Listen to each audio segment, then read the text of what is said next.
Сәлем қадірлі оқушылар, бүгін сіздермен тағы Фируза апай, тағы жаңа нұсқа талдау. Кеше менің оқушыларым УБТ-ға қатысып, Алла қаласа жоғары балмен оралды. Мен бүгін сіздерге көмек болсын деп, солардың есте қалған сұрақтардан құралған нұсқа талдауды ұсынып отырмын. Ал олай болса, сіздерге де мына нұсқа талдаудың бір пайдасы тисін, балыңыз жоғары болсын деп, бүгінгі жұмысымызды бастаймыз. Қайнау температурасы ең жоғары болған зат. Біз сутектік байланысқа ие болған заттардың қайнау температурасы жоғары болатынын білеміз, иә? Демек, мына жерде қайбіреуінде сутектік байланыс бар. Соған мән берейік. Демек, этанол альдегидтер, эфирлер, кетондар, оларда сутектік байланыс болмайды. Сондықтан да олардың қайнау температуралары төмен. Ал этанол спирт болғандықтан, оның қайнау температурасы сутектік байланыстың есебінен жоғары болады. Протон саны 7-ге тең, заряды плюс 5 болатын элементтің электрон саны. Оқушылар, протон саны 7-ге тең болған элементіміз, бұл 7 протон 7 электронға тең элемент деген сөз, иә? Бұл мысалы бізде нақты азот екен. Азот элементі 7 протоны бар, яғни 7 электроны бар. Ал енді плюс 5 деген сөздің мағынасы, ол 5 электронын беріп жіберді дегені. Ал онда бізде қанша электрон қалады? Әрине 2 электрон қалады. Себебі плюс 5 болса, ол электронын беріп жіберген. Ал минус болатын болса, электрон қосып алған жағдай болатыны белгілі. Сондықтан да 2 электрон деген жауап бұл жерде дұрыс болады. Сыртқы қабатында 3-9, 4-2 болатын элементтің тотығу дәрежесі. Оқушылар, бізде 3-9, 4-2 болатын периодтық кестеге назар аударатын болсақ, бұл мыс элементі. Мыс элементінің сыртқы қабатында, яғни 4-ші ең сыртқы қабатта 2 электронмен толады. 4-2. Ал одан ішкі қабатта бізде 3-9 орналасқан. Демек, мыс мына 2 электрон берген кезде, ол плюс 2 тотығу дәрежесін көрсетеді, ал 1 электрон берген кезде плюс 1 тотығу дәрежесін көрсетеді. Ол плюс 1 болу үшін, мынандай жағдайда болу 4s1, 3-10 деген жағдай болу керек. Демек, ол сырттағы 2 электроны болған кезде плюс 2, 1 электроны болған кезде плюс 1 тотығу дәрежесін көрсетеді екен. Сондай қосылыстары бізге мәлім, білесіздер, иә оны? Темір қағы мен алюминий әрекеттесу теңдеуіндегі барлық коэффициенттер қосындысы. Демек, темір қағының формуласы, естеріңізге сала кетейін, темір 3O4, иә, бұны біз бәріміз жаттап алайық, темірдің қосылыстарын оқушылар. Неліктен көп сұрақтарды біз сол заттың формуласы негізінде атауын білмей қалғандықтан дұрыс шеше алмай қалуымыз мүмкін. Демек, алюминийін әрекеттестірейік. Бұнда бізде әрине темір және алюминий оксидтері түзіледі. Енді бұны теңестіріп жіберейік, иә? Мына жерде O4, мына жерде O3 болғандықтан, сіздерге теңестірудің өте оңай бір әдісін үйретейін, оқушылар. Мына өттекті теңестіріңіздер, оңай болады. Демек, бұл жаққа 3 қоясыздар, мына жерге 4 қоясыздар. Олай болса, темір 9 болып қалды, ал алюминий болса 8 болып қалды. Енді коэффициенттерін қосып жіберейік, иә? Қосып жіберетін болсақ, 3-ке 8, 11, 20, 24 болып тұр екен. Демек, бізде Б жауабы дұрыс. Магнезия формуласы. Сізге қазір ғана айттым, иә? Заттардың формулаларын жақсы білу бізге көбінесе жақсы бал алуға көмек береді деп. Сол себепті ерінбей жаттап алыңыздар. Келесі сұрақ, терефталық қышқылы мен этилен гликолдан алынатын талшық. Оқушылар, біз поликонденсациялану реакциялары негізінде талшықтар алынатын білуіміз керек. Кімде мынадан проблема бар болса, оны жаттап алыңыздар. Этилен гликол бізде 2 атомдық спирт,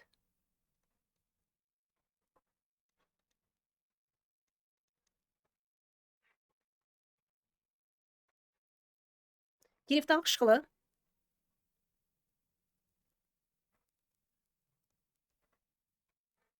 екі негізді қышқыл.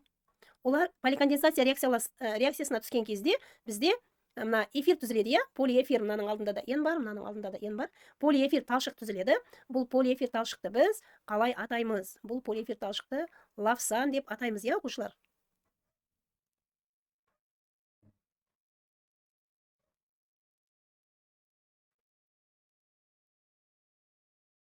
Демек, мына біздегі талшықтың атауы не болды?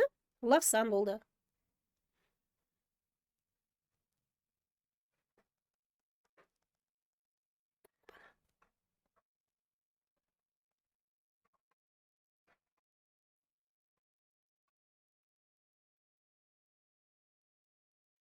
Тек электролизбен алынатын металдар. Оқушылар, демек, біз металдарды алуының бірқанша әдістерін білеміз, иә? Мысалы, біріншісі көміртек термия немесе карботермия деп атаймыз, иә? Оқушылар, көміртекпен немесе көміртек 2 оксидімен алынады. Бұл металдар көбінесе бізде темір, мырыш, мыс сияқты металдар. Ал екінші әдісіміз біздің гидрометаллургия деп аталады, иә? Демек, ерітіндіге айналдырып аламыз бұл ретте. Демек, гидрометаллургия әдісімен де, мысалы, мыс, мырыш, сол сияқты металдарды алуға болады. Ал келесі бізде металлотермия әдісі, мысалы алюминий термия, магний термия, кальций термия деген бізде металлотермия әдісімен не қыламыз? Металдарды аламыз. Ал бізде соңғы жоғары тазалықтағы металды алуға көмек беретін әдіс бұл электролиз деп аталады. Енді электролиз электрометаллургия деп атаймыз. Электрометаллургияда екі бағыт бар. Яғни біріншісі бізде бұл электрометаллургия балқыма электролизі. Яғни көбінесе бұған балқыма электролизіне сілтілік және сілтілік жер металдар түседі. Сілтілік және сілтілік жер металдардың тұздары түседі. Бұнда бізде катодта металл бөлінеді. Ал екіншісі электрометаллургияның бұл ерітінді электролизі болып есептеледі. Біз бұл әдіспен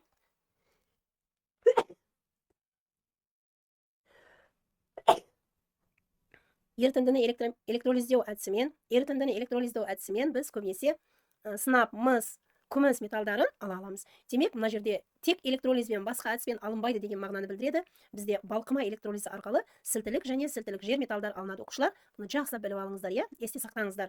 Ал енді ерітінділермен біз мынандай мыс, мысалы мырыш, сынап, немесе күміс металдарын аламыз. Тағы да күміс, алтын металдарын гидрометаллургия әдісімен де алуға болады. Демек, электрометаллургия әдісі сілтілік жер металдар үшін металл алудың жалғыз әдісі болып есептеледі. Себебі ерітінділер электролизденген кезде катодта бізде сутек бөлініп кетеді. Түсінікті ғой, қышқылдық қасиеті ең жоғары. Оқушылар, бізде мына жерде сірке қышқылының формуласын жазып жіберейін, мен орын басушылар көмегімен сутектің орнына орын басушы хлор кірген екен. Олардың саны артуымен қышқылдық қасиет қалай артады деген сұраққа жауап беріп отырмыз. Демек, бұл ретте бізде оқушылар мысалы бір орын басушы болған кезде, мысалы CH3-тің құрамындағы бір сутектің орнына хлор кірді делік, хлор CH2 SOH болды. Хлор сірке қышқылы. Ал тағы келесі сатыда 2 хлор орын басушы ретінде қышқылдың құрамына кірді. Хлор 2 CH SOH. Ал үшіншісінде болса, енді мына сутектің барлығын не алды? Демек, хлор 3 болды. SOH. Демек, 3 хлор орын басушы ретінде сутектің орнын алған кезде, мына ретте бізде қышқылдық қасиет не болады екен? Артады екен. Сондықтан да бұл ретте ең соңында тұрған мына 3 хлор сірке қышқылы, мына хлор сірке қышқылы, дихлор сірке қышқылы, трихлор сірке қышқылының арасында трихлор сірке қышқылында қышқылдық қасиет ең жоғары болады. Түсінікті деген ойдамын, себебі мына хлор кірген сайын қышқылдық қасиет арта барады. Электрондың энергиясын сипаттайтын квант саны. Демек, оқушылар, бізде мына электрондың энергиясын не сипаттайды деген сұрақ келген екен. Квант сандарының ішінде бас квант саны электрондың энергиясын сипаттайды. Тағы бас квант саны бізде нені сипаттайды? Оқушылар, бір естеріңізге түсіре кетейін. Бас квант саны тағы бізде электрон энергиясы болды. Энергетикалық деңгей санын сипаттайды. Орбитал өлшемін сипаттайды. Орбитал өлшемін. Сіздер, оқушылар, орбитал өлшемі деген сөзмен орбитал пішіні деген сөзді шатастырып алмаңыздар. Мына L бізде орбитал пішінін не қылады? Сипаттайды. Ал М болса, бұл магниттік өріске байланысты болған -L-ден +L-ға дейін өзгеретін сандарды сипаттайды. Ал S болса бізде спинді, яғни электронның өз осынан айналған кезде сағат тілімен немесе сағат тіліне қарсы айналып отырғанын көрсететін сан екен. Демек, электронның энергиясын бізде бас квант саны сипаттайды. Кешенді қосылыс заряды және кешен түзушінің тотығу дәрежесі. Құшар, сіздерге мынандай келген болса, мына сіздердің мән беретін жайттарыңыз, біріншісі, мына SO4-ке қараңыздар, SO4-тің тотығу дәрежесі -2, солай емес па? Демек, мына не дейді, кешен түзуші мен лиганда біргелікте, ненің іші, жақшаның іші, үлкен жақшаның іші, сол кешендінің заряды болып есептеледі. Соның мәні әрқашан сыртқы сферамен тең болады. Тек қана оның мәнісі, мысалы сыртқы сферада минус болса, ал іште плюс болады, ішкі сферада минус болса, сыртта плюс болады. Себебі олардың жалпы қосындысы 0-ге тең. Кешенді қосылыстың заряды +2-ге тең. И тағы да, аммиак бізде зарядсыз 0 болады, білесіздер. Сондықтан да кешен түзуші мыс, оның да тотығу дәрежесі +2-ге тең. Демек, кешенді қосылыстың заряды, яғни ішкі сфераның заряды да +2-ге тең, и кешен түзушінің заряды немесе тотығу дәрежесі де +2-ге тең. Сондықтан оны біз Б деп белгілейміз. Себебі олардың қосындысы 0-ге тең болады. Қандай зат ыдырағанда протактиний түзіледі деген сұраққа жауап береміз. Енді мына беттаның заряды -1 болса, 91-ге қосамыз -1-ді, демек бізде 90 қалады. Онда қарап шығайықшы, қай біреуі 90 реттік саны. Демек, мына периодтық кестемен табасыздар, торийның реттік саны протон заряды 90 екен. Демек, біздегі мына дұрыс жауап торий болғалы тұр. Демек, 90, мына жерде 234. Ол бетті ыдыраған кезде бізде протактиний 91, 234 и плюс электрон. Позитрон және электрон деп аталады. Мына жерде -1, массасы 0-ге тең. Демек, 91-ге -1-ді қосып берсем, 90 қалады. Тура сол арқылы мен мына бірінші менде ыдырап отырған зат торийні тауып алдым. түсінді ғой, иә? Если альфа ыдырау болатын болса, мына жерде электронның орнына гелий тұрады оқушылар. 12-ші сұрақ, алюм екен оқушылар. Ал олай болса бастадық. Сіздерге керемет жаңалығым бар. Біз алюмнің әрқандай есептерін өте керемет оңай қолжетімді жолмен, яғни диагонал әдісімен шешуді ұсынамыз. Диагонал әдісінің артықшылығы ешқандай теңдеу құрастырмайсыздар, жеп-жеңіл жолмен шыға салады. Ал олай болса бастадық. Онда біздің YouTube каналда бұған байланысты видеоларымыз бар. Алюм есеп шығару видеосын көрсеңіздер, түсініп аласыздар. Демек 40% алюм алу үшін 100 грамм 90% күкірт қышқылы ерітіндісіне қосылатын SO3 массасы. Біз мына есепті шығару үшін 40% алюмның пайыздық концентрациясын тауып аламыз. Демек, бұның концентрациясы қандай деген сұраққа бірінші болып жауап тауып алайық. Демек, алюм бізде күкірт қышқылы мен SO3-тен тұратын білеміз. Ал енді SO3-тің пайызы 40% болатын болса, күкірт қышқылы 60% деген сөз. 60 бізде өзгеріссіз болады. Ал SO3 өзінің массасын 1,225 есе арттырып, ол 49-ға тең болып қалады. Біз оларды қосатын болсақ, 40% алюмның концентрациясын беретін санды табамыз. Демек, мына алу үшін деген диагоналдың әрқашан ортасына қойылады. 109%, демек 40% алюм 109%-ді бізге береді екен. Ал енді біз сол концентрацияны неден алуымыз керек? 90% күкірт қышқылы және 122,5% SO3 арқылы алады екенбіз. Демек, күкірт қышқылының пайызына бір жағына қоятын болсақ, SO3-ті екінші жаққа қоямыз. Енді диагонал бойынша азайтып жіберейік. 109-дан 90-ны азайтатын болсақ, демек, бізде 19 болады. Ал 122-ден 109-ны азайтатын болсақ, 13,5 болады. Енді оқушылар 13,5 грамм 90% күкірт қышқылына 19 грамм SO3 қажет дегені. Ал бізде мына жерде 100 грамм қышқыл берген екен. Сол себепті 100 граммға қанша SO3 керек болады деген сұраққа жауап беретін болсақ, есептің жауабы шыға салады. 140,74 деген жауап шығады екен. Демек, бұл бізде мына С жауабында тұр. Түсінікті ме оқушылар? Демек, мына 40% алюмнің пайыздық концентрациясын тауып алдым. Ол дайындалу керек болған концентрация әрқашан диагоналда ортаға жазылады. Оны алу үшін 90% күкірт қышқылы және SO3 керек болады, қажет болады. SO3-тің концентрациясы бізде әрқашан 122,5. Оларды азайтып диагоналда X табатын болсақ, демек, мына есептің шартына сай жауапты алдық. Түсінікті болды деген ойдамын. Бұл есеп шешудің өте бір керемет, жеңіл, қарапайым, қолжетімді жолы. Сол себепті бұдан пайдаланыңыздар. С радостью шешіңіздер, қиналмастан жауаптарды алыңыздар. Ал енді келесі сұрақ. Калий 2 SO3 дейді оқушылар. Калий 2 SO3 бізде калий карбонаты сумен реакцияласқан кезде екі затқа бөлінеді, иә? Сумен гидролизге түскен кезде бұл калий гидроксиді, яғни H2SO3. Ал H2SO3 өз ретінде SO2 мен суға ыдырап кетеді. Ал енді бұлардың қайсы бірі күшті деген сұраққа жауап беретін болса, демек калий OH мына SO2 және суға қарағанда күшті. Сондықтан да ол ортаны белгілейді. Яғни бұл ретте pH-тың мәні 7-нен үлкен болады. Бұл дегені сілтілік орта, ал сілтілік ортада бізде лакмустың түсі көк болады. Бізге мына органикалық заттардың өзгерістер қатары берілген екен. Оны шешеміз қазір сіздермен. Оқушылар, демек, мына жерде пропаналь берілген. Біз пропанальны пайдаланып, қазір қай бір жауап дұрыс екенін табуымыз керек. Бұл үшін реакция теңдеулерін жазып жіберейік, иә?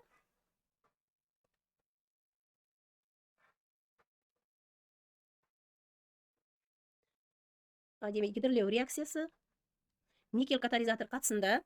Әрине бізде гидрлеу реакциясы әрқашан никель катализатор қатысында жүретінін білеміз. Бұл реакция тотсыздану реакциясы түзіледі. Альдегидтерді тотсыздандыратын болсақ, спирттер біріншілік, ал кетондарды тотсыздандырсақ, бізде екіншілік спирттер түзіледі. Олай болса, спиртті жазып жіберейін. Демек, мына жерде оңай ғана жаза салайын. 3С болғандықтан, демек С3H7OH, яғни пропил спирті түзілді. Енді пропанол 1 болады. Неліктен? Мына жерде бізде альдегидтің несі H қосылады, сондықтан да бұл жерде, мына естеріңізде болса, мына жерін сіздерге кішкене жайып жазып берейін, түсінікті болсын, оқушылар. Мынандай болады ғой. Сол жерде мына жерге H барып не болады? Қосылады, ал бір H мына жерге қосылады. Сондықтан H2OH болып, мына жерде S3H7OH, яғни пропанол 1 түзіледі. Алмасу реакциясы, нуклеофилді алмасу реакциясы болғандықтан бізде S3H7 хлор және су түзіледі. Бұл жерде де тура баяғы сияқты тағы бір хлор пропан түзіледі. Себебі OH-тың орны пропанол 1 болғандықтан OH-тың орнын хлор алып жатыр, сол себепті бір хлор пропан түзіледі. Ал енді келесі натрий дейді, металдық натрий. Бұл дегені металдық натрий көретін болсаңыздар, оқушылар, бұл Вюрц реакциясы деп ойлай беріңіздер. Яғни, бұл галогенді натрий өзімен бірге тартып алады. Нәтижесінде бізде С6H14 натрий хлориді түзіледі. Демек, гексан және натрий хлоридтері түзілді. Енді дұрыс жауап қайсы екен? Пропанол 1, 2 хлор пропан. Бұл емес. Пропанол 1, 1 хлор пропан и гексан. Демек, мына жауап бізде дұрыс екен. Тағы төменде пропанол 1, 2 хлорпропан этан дұрыс емес.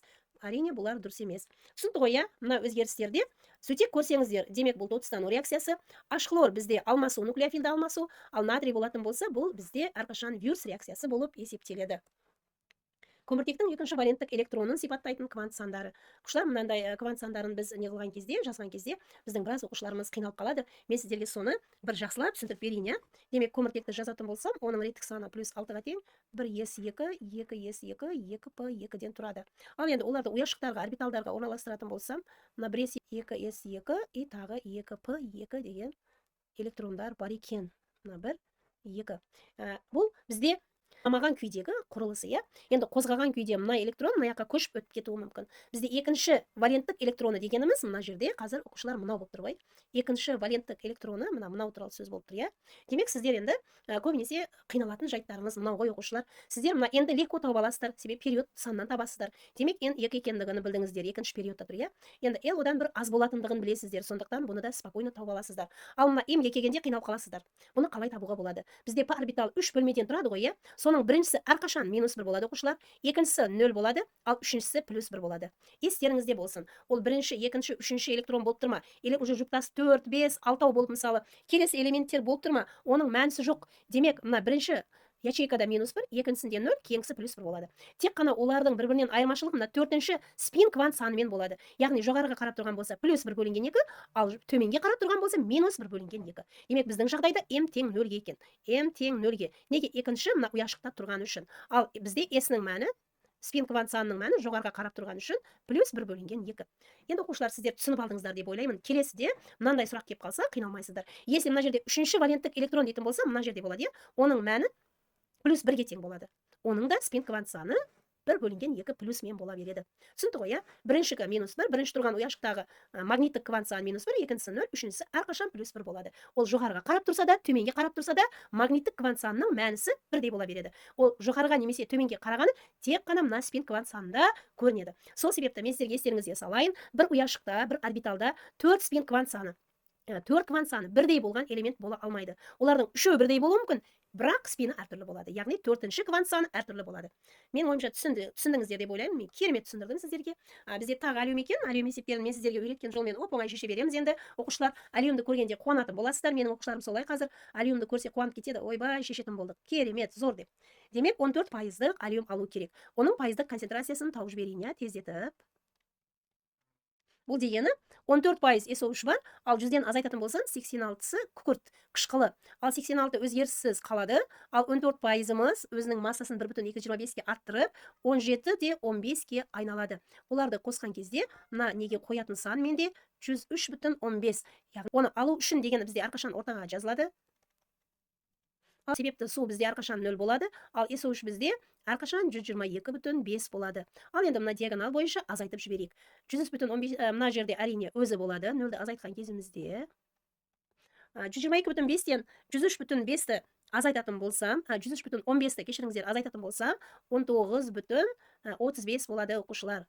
Бұл дегені 19,35 грамм суға 103,15 SO3 керек қажет дегені. Ал бізде 252 грамм су деп тұр, иә?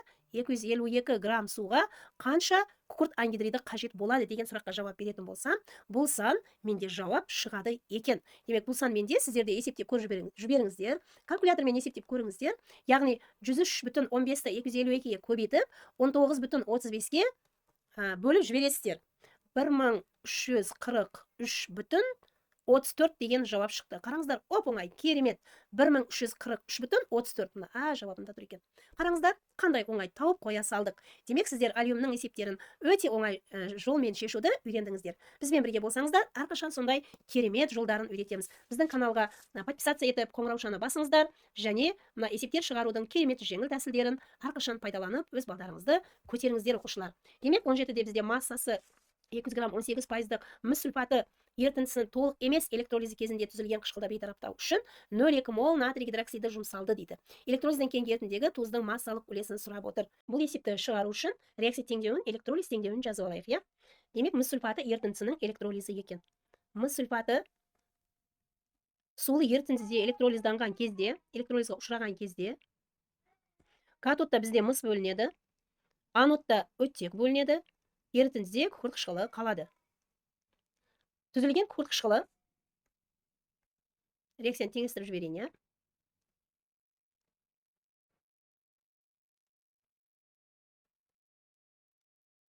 Түзілген күкірт қышқылы натрий OH пен натрий гидроксидімен реакцияласқанда 0,2 мол натрий гидроксиді жұмсалған.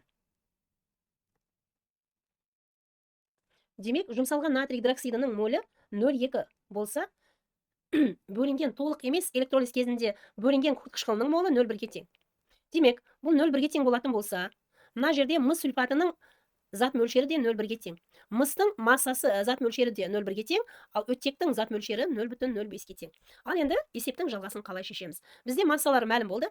Яғни мына жерде 6-да 4 грамм, ал мына жерде 1-де 6 грамм. Соларды пайдаланып, бізде электролиз кезінде мына заттар бөлініп шығып кеткен реакция сферасынан. Сол себепті мына ерітіндінің жалпы мына жерде 200 грамм массасынан оны азайтып тастаймыз. Бірақ дегенмен мына жерде мыс сульфатының массасын тауып алайық, иә? Мыс сульфатының массасы реакцияға түскенге дейін тең болады. 200 граммды көбейтеміз 0,18-ге. 36 граммға. Сол 36 грамм масса мыс сульфатының ішінен бізде 0,1 молы реакцияға түсіп кеткен екен. Яғни электролизға ұшыраған екен. Мына жерде толық емес деген сөзге мән береміз. Сондықтан да қараңыздар, мына жерде күкірт қышқылының жоғарғы жағында 0,1 болды. Тура сол 0,1-дің өзін мына жерге алып келдім. Хотя оның алдында 2 бар болса да, электролиз кезінде толық емес электролиз болғандықтан, мына натрий OH-ына қарай біз күкірт қышқылын тауып алдық. Сол зат мөлшері бізде сақталады. Соған қарай ол 0,1 мол болса, мына алдында 2 бола тұра. Демек, мыс сульфаты да 0,1 мол болады. Ал мыс та 0,1 мол болады. Ал мына оттектің алдында 2 болмағандықтан, ол 0,05 мол болады. Түсінікті ғой, оқушылар? Ал олай болса, демек менде реакцияға түсіп кеткен мыс сульфатының массасын тауып алайын, иә? Демек, М реакцияға түскен мыс сульфаты 0,1 көбейген 160. Демек, оның массасы 16 грамм болып тұр. Ал енді реакциядан кейін, электролизден кейінгі ерітіндегі тұздың массалық үлесін табу үшін мен мына 36 граммдан 16 граммды азайтып жіберемін. Сонда менде М қалған, артық қалған десем болады. М артық қалған мыс сульфатының массасы тең болады. 36-дан 16-ны азайтқанда 20 граммға тең болады. Ал енді мына жерде ерітіндінің массасы өзгеріске ұшыраған. Оқушылар, бұған да мән берейік. Ерітіндінің массасы өзгеріске қалай ұшырады? Мына бізде 200 грамм ерітінді бар еді, солай ма? Одан азайтамыз. Мына екеуінің қосындысын. Яғни 0,1 мол мысымыз бізде 6-да 4. 0,05 мол оттек бізде 1-де 6. Демек, қосатын болсам 8. 200-ден 8-ді азайтсам, 192 грамм менде ерітінді қалған. Ал енді массалық үлесті тауып жіберейін, иә? Демек, массалық үлес мыс сульфат реакция аяқталғаннан кейінгісі. Енді бұл, демек, ол тең болады. Қалған мыс сульфатының массасы 20, ерітіндінің массасы 192 көбейген 100-ге. Калькулятормен есептеп жіберіңіздер.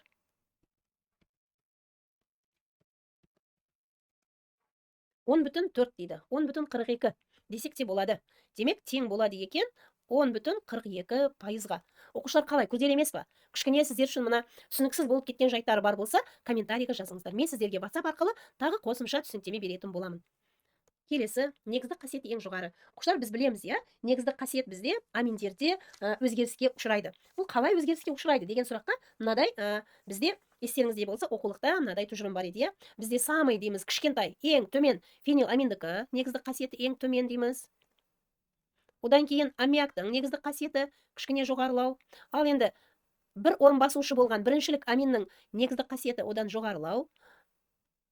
Екі орын басушы болған аминдің негіздік қасиеті тағы да жоғары. И самый жоғары бізде 3 орын басушы болған аминдің негіздік қасиеті. Одан кейін метиламин, диметиламин, триметиламин. Демек, негіздік қасиеті ең жоғарысы бізде триметиламин болады екен. Электрон донор болған, электроны артықша болған заттар бұлар негіздер болады деп Луис айтқан еді, иә? Сол себепті бұл да негіздік қасиетіне ие. Келесі әрекеттесуші массалар заңынан есептелген екен. Әрекеттесуші массалар заңы бойынша мына реакцияда, қайтымды реакцияда реагенттердің концентрацияларының көбейтіндісіне тура пропорционал реакция жылдамдығы. Яғни реакция жылдамдығы мына концентрация неғұрлым жоғары болса, соншалықты жылдам болады дегені. Олай болса теңдеуді жазып жіберейік, мына үшін. Демек, бізде көміртек 2 оксиді, енді К да бар. Көміртек 2 оксидінің квадраты көбейген O2-ның концентрациясына 3 есе артқанда. Енді мына жерге қарайықшы, 3 есе артқанда не болады? Мына жерге 3 келеді, мынау жерге де 3 келеді. Нәтижеде бізде 3-тің квадраты көбейген 3. Демек, 27 есе не болады? Артады деген жауап дұрыс болады. Демек, бізде әрекеттесуші массалар заңы бойынша теңдеуді жазып аламыз. Яғни мына арттырылған немесе төмендетілген концентрацияны алдына қойып аламыз. И мына жақшаның сыртындағы сан, квадрат болсын, куб болсын, ол санға да и мына заттың концентрациясына да тиесілі болады. Соған мән беріңіздер, оқушылар. Концентрлы азот қышқылымен реакцияда енжарланатын металдар. Демек, бізде азот қышқылымен енжарланатын 3 металл бар, иә? Бұл темір, алюминий, тағы да хром. Мына үшеуі енжарланады. Демек, бұл тестте темір мен алюминий бар екен. Демек, мынаулар қалғандары бізде дұрыс емес. Бізде енді қоспа есептері келіп жатыр. Массасы 14,6 грамм метанол мен этанол қоспасын натрийдің артық мөлшерімен өңдеген екен. Бұнда 4,62 литр бізде газ бөлінген қалыпты жағдайда. Ал енді бастапқы қоспа құрамындағы метанолдың массалық үлесін табу керек екен. Олай болса, есептеп табайық, иә?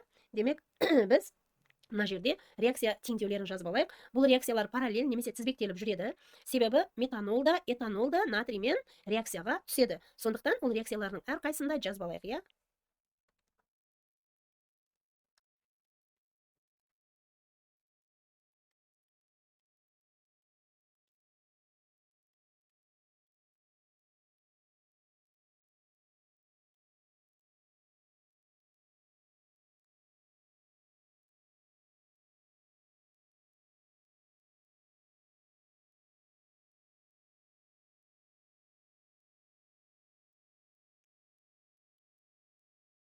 Қоспаларды шешудің бірінші қадамы реакция теңдеуін жазып алу және теңестіру. Мына жерде біз сан қоюымыз керек еді, 2, 2, 2 деп. Оны қоймаймыз, нәтижеде мына жерде жарты болып қалады.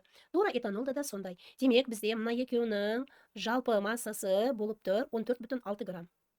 Ал енді мына екеуінің жалпы көлемі болып тұр бізде 4,62 дециметр куб. Түсінікті ғой, иә, оқушылар? Ал енді оларды теңдеу құрастыру үшін әрқайсысына белгілеу кіртейік, иә? Демек, белгілеп аламыз. Белгілеу кірткенде метанолдың зат мөлшері x мол, ал сутектің зат мөлшері 0,5 x болады. Ал этанолдың зат мөлшері y мол, ал мына жерде сутектің зат мөлшері 0,5 y болады. Олай болса, теңдеуді құрып жіберейін. Мына метанолдың емері 32 болғандықтан масса, сіздер білесіздер, масса бізде тең болады n көбейген m. Мына жерде біз енді белгілеу кіртіп x және y белгісізімен белгілеп қойдық. Сондықтан да емерді көбейтеміз x-ке, емерді көбейтеміз y-ке. Демек, 32x плюс 46y тең болады 14,6 граммға екен. Ал енді жарты x мына екінші теңдеуіміз плюс жарты y тең болады. Мына 4,62 дециметр кубты 22-ді 4-ке бөліп жібереміз. Сіздер де бөліп жіберіңіздер. Оқушылар, мына жерде дециметр куб дегеніміз бұл бізде литр деген ғой. Литр дегені, сіздер бұны көргенде қобалжымаңыздар, бұл литр. Демек, 4,62 литрді бөлеміз 22,4 литрге. Демек, бізде ол болады 0,2 мол. Теңдеуді құрастырып алдық. Енді мына жерде шешудің әртүрлі әдістері бар. Соның ішінде ең жеңілі, оңайы дейміз. Бұл оқушылар Гаусс әдісі, сол әдіспен шешетін боламыз. Демек, мына екінші қатарымызды бізге метанолды сұрап тұрғандықтан, оны x-пен белгілеп қой. Мына y-ті жоғалтып жіберейік. Ол үшін біз именно 46-ға теңестіру керекпіз. 46-ны мына жерде 0,5-ті қаншаға көбейтсек 46 болады деген сұраққа жауап береміз. Демек, мына жерде 46x плюс 46y болады. И 0,2-ні көбейтемін 92-ге, ол менде 18-де 4 болады. Ал енді мына азайтып жіберем. 46x-тен 32x-ті азайтатын болсам, 14x болады, азайтқанда менде 14x. Мына 0 болып кетеді. Тең 18-де 4-тен 14-ті 6-ны азайтатын болсам, 3-те 8 болады. Демек, кешіріңіздер, x тең болады. X тең болады менде 0,27 мол. Демек, мен x-ті тауып алдым, яғни метанолдың зат мөлшерін тауып алдым. Енді спокойно массасын таба аламын. Демек, метанолдың массасын табу үшін мына табылған зат мөлшерін көбейтемін метанолдың емерге. Яғни 32-ге, ол менде тең болады екен 8,64. Ал енді массалық үлес метанол 8,64 грамм бөлінген 8,64 грамм бөлінген 14,6. Көбейген 100. Ол тең болады екен 59,17. Оқушылар, кейде мына жерде 0,27-нің ар жағында, бер жағында сандар бар екен да. Мына 59,17%-ның өзі болмастан, соған жақын, мысалы 58-де 97, 58-де 96 деген сандар беріліп қалса, соны белгілей саласыздар. Себебі қоспаларда иногда бізде мынау сандар нақты шығады, ал иногда кішкене басқа сандар болады ар жағында. Соларды есепке алмағанда, мына процентіміз мына тестте берілген санға дәлме-дәл келмей қалуы мүмкін. Сондай кезде ең жақынын белгілей бересіздер. Түсінікті ғой, иә? Бұл біздегі қоспа есептерінің ішінде енді нормальный, онша қиын емес, сіздер шеше аласыздар спокойно бұны. Келесі сұрақ, фенол азот қышқылымен әрекеттескенде түзілген заттың құрамындағы дейді сигма және п байланыстар. Сақинада с бар. Ал енді мына с-дан фенолда о және h. Енді мына жерде с-дан n, мына сіздердің кішкене шатасатын жерлеріңіз мынау ғой. Мына жерде қос байланыс болмайды оқушылар. Мына жерде бір байланыс болады. Соған мән беріңіздер. Сол жерде шатасып қалмаңыздар. Келесі, мына жерде де тура солай. Енді санауға болады. Мына жерде бізде h бар, иә? Мына h2, h бар. Енді санаңыздар, мына каркаста бізде тағы қос байланыс бар, 3 қос байланыс бар. Демек, сигмалар санын санайтын болсақ, мына жерде 1, 2, 3, 4, 5, 6, 7, 8, 9, 10, 11, 12, 13, 14, 15, 16, 17, 18, 19. Демек, сигма байланыстар 19 екен. Көрдіңіздер, иә? Енді пи байланыстар мына жерде каркастың ішінде 3, сыртта мына 1, 2, 3. Демек, көріп тұрсыздар, мына жерде сіздер ойлағандай азоттың оттекпен байланысында әр қайсында екеуден пи емес екен, тек қана біреуден ғана. Бұның себебі азот бізде 4 валенттік болады, 5 валенттік бола алмайды. Түсінікті ғой, иә? Демек, бізде мына А жауабы дұрыс. 6 пи 19 сигма болды. Енді оқушылар бұл сұрақ келіп қалса, спокойно дұрыс белгілейсіздер. Келесі сұрақ, sp3 гибридтелген пирамида пішінді молекула дейді. Мына жерде берілгендердің бәрін сызып шығайын, иә? Қараңыздар. Демек, мына жерде мән беріңіздер. Сіздер гибридтелу түрін табуда өте оңай бір керемет жол бар. Бұны мынандай бір байланыстар саны, мына бір байланыс ма, қос байланыс болса да бір гибрид. Мынау тағы екінші.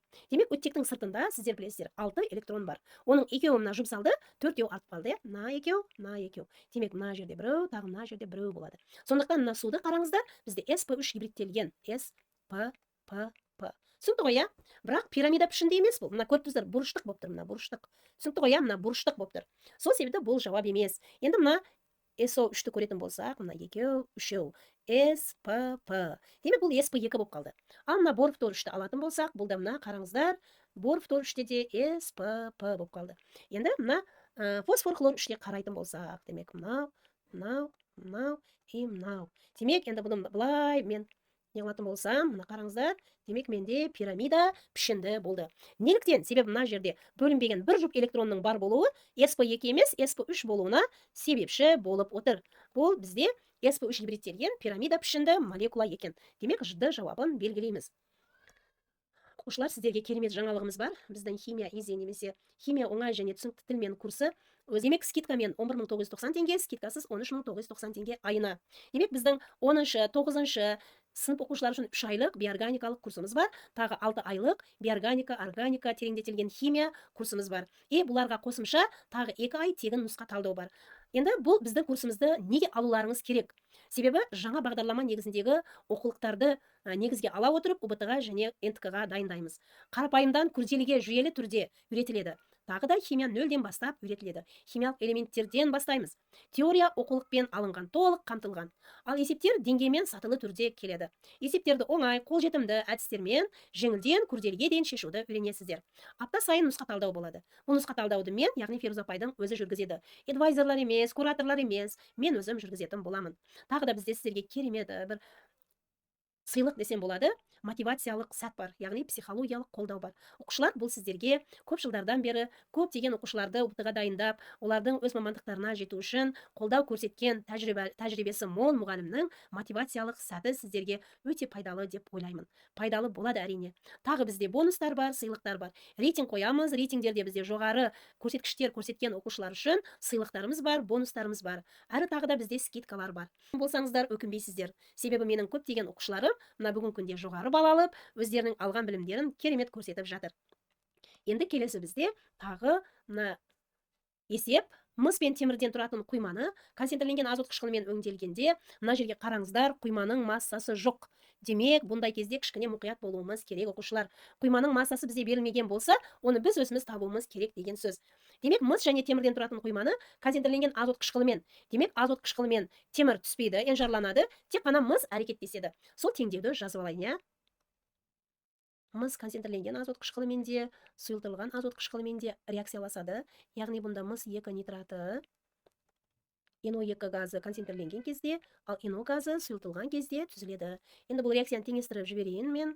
Теңестіретін болсақ, мынандай коэффициенттер қойылады. Демек оқушылар, мына өттекті санап жіберейін, 12, 6, мына жерде 10, 12, демек теңесті. Бірінші теңдеуді құрып алдым енді. Мына дәл осындай массадағы құйманы тұз қышқылымен еріткенде, бұл ретте менде тұз қышқылымен тек қана темір реакцияласады, ал мыс реакцияға түспейді. Сондықтан мен екінші реакция теңдеуін жазып аламын. Демек темір тұз қышқылымен әрекеттескенде әрқашан тотығу дәрежесі 2 болады оқушылар. Соған мән беріңіздер, шатасып қалмаңыздар. Демек, теңдеуін жазып, теңестіріп алдым. Енді есепті шешуге кірісе берсем болады. Демек, мына екеуінің әрқайсының массалары табу керекпін, себебі мына жерде жалпы құйманың массасы берілмеген. Демек, мына жерде 1,792 дециметр куб газ бөлінген екен. Бізде соның молін, зат мөлшерін табудан бастаймыз. Демек, зат мөлшері азот қышқылмен әрекеттескенде NO2 газы түзіледі.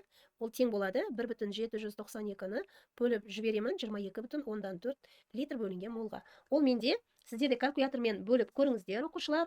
Бөлген кезде тең болады 0,08 молға. Енді мына жердегі екінші газдың да молын тауып жіберейін, ол маған керек болады. Бұл ретте екіншісінде сутек бөлініп отыр. Сутек газының зат мөлшері 1,344 дециметр кубны бөлемін 22,4 грамм бөлінген мол. Тұрақты көлемге. Мына жерде дециметр куб дегеніміз оқушылар, бұл литр ғой. Мына жерде де литр, оған сіздер қорқып кетпеңіздер. Демек, мына жерде литр деп есептеңіздер. Демек, 1,344-ті бөлетін болсам 22,4-ке 0,06 мол болады екен. Демек, мен әрқайсының молдарын тауып алдым, зат мөлшерін. Сол арқалы қазір металдарды да таба аламыз. Демек, енді мына бірінші газымыз 0,08 мол болды. Қараңыздар, алдында 2 тұр, алдында жақта 2 жоқ, бір ғана 1 мол, яғни бұл 2 мол, мынау 1 мол. Олай болса, мынау 0,04 мол болады. Екінші есепке де назар аударыңыздар. Демек, сутек 0,06 мол болып тұр, ал сутектің алдында да, темірдің алдында да 1 мол болғандықтан, демек, темірдің да зат мөлшері 0,06 мол болады. Олардың әрқайсысы 1 молдан екен. Демек, енді біз массаларға айналдыра берсек болады. Демек, массамыз бізде тең болады